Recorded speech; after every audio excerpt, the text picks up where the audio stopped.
Have you ever received a voicemail from a number that doesn't exist? Because last week I did, and I swear on my life. The voice in that voicemail was my own voice. But the message wasn't recorded yesterday. It was recorded tomorrow. And it only said one sentence. Don't open the basement door. My name is Ethan.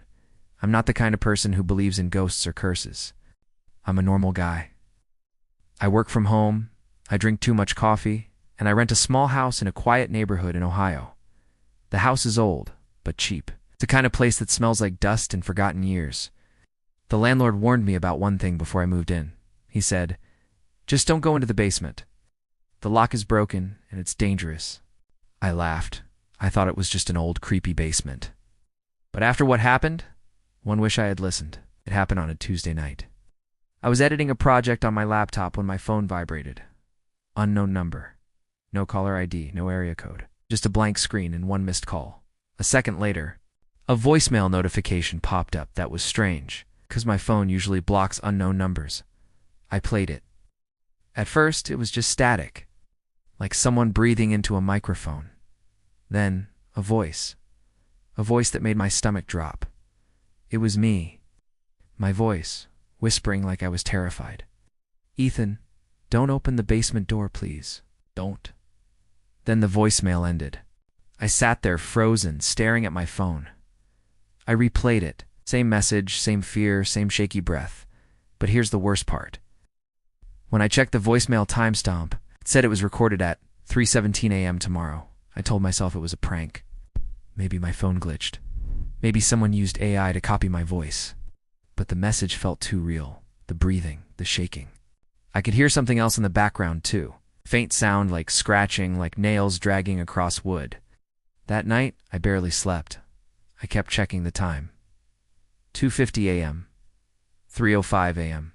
Oh, my heart was pounding. And when the clock finally hit 3:17 a.m., my phone rang again. Unknown number. This time I answered. I shouldn't have.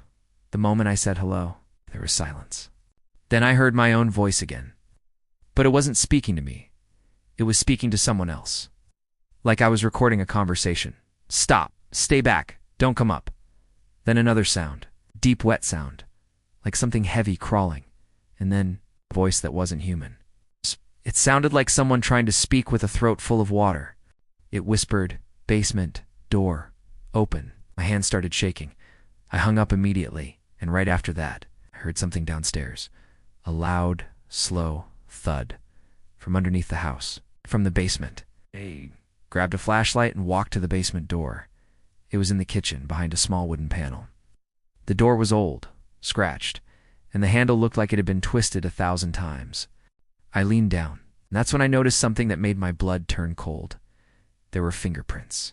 It's not normal fingerprints. Long, smeared marks. Like someone with long nails had been trying to pull the door open from the inside. I stepped back. I told myself, nope, not tonight. But then I heard it, whisper, coming from behind the door, not from the phone, from inside the basement. It said my name, softly. Ethan. My throat went dry. I backed away slowly, but then my phone buzzed again. Another voicemail. I didn't want to play it, but I did. And this time, my own voice was screaming. "Don't open it. If you open it, IT knows you heard IT." And in the background, I heard a loud bang, like the basement door being hit from the other side. I ran upstairs and locked myself in my bedroom. I didn't call the police. What would I even say? "Hello, officer.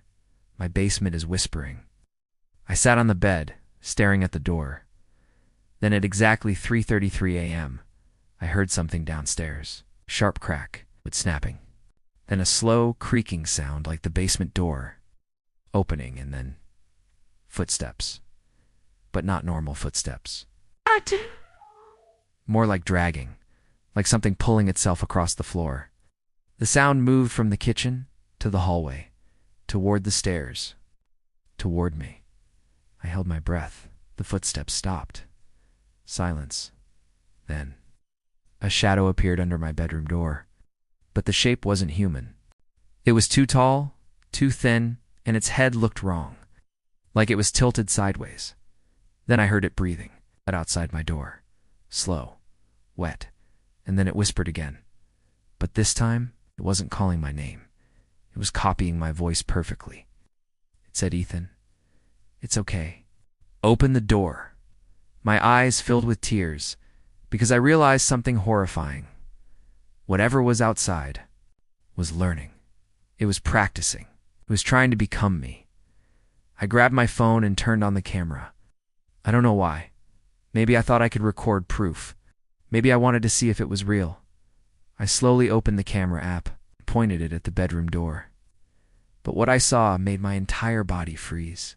The camera wasn't showing my door. It was showing the basement stairs. Like the camera was seeing through the house. And at the bottom of those stairs, something was standing there. Tall figure, no face, just a smooth black head. Its arms were too long, dragging on the ground then. It slowly lifted its head and looked directly into my phone camera. And my phone started vibrating violently. The screen glitched, and one message appeared. "I am you now." I screamed and threw my phone. I ran to the window and tried to open it. But it wouldn't budge, like it was sealed shut. Then my bedroom door handle started turning, slowly. Kriak. I backed away. And then the door opened. Just a little. A long, pale hand slid through, fingers too thin, too many joints. And then it spoke in my voice again, but calmer, almost smiling. "Thank you for listening." The lights went out. Everything went black. And the last thing I heard was my own voice coming from downstairs, leaving a voicemail, whispering, "Don't open the basement door. And if you're listening to this right now, please check your phone, because at 3:17 a.m., you might receive a voicemail from yourself."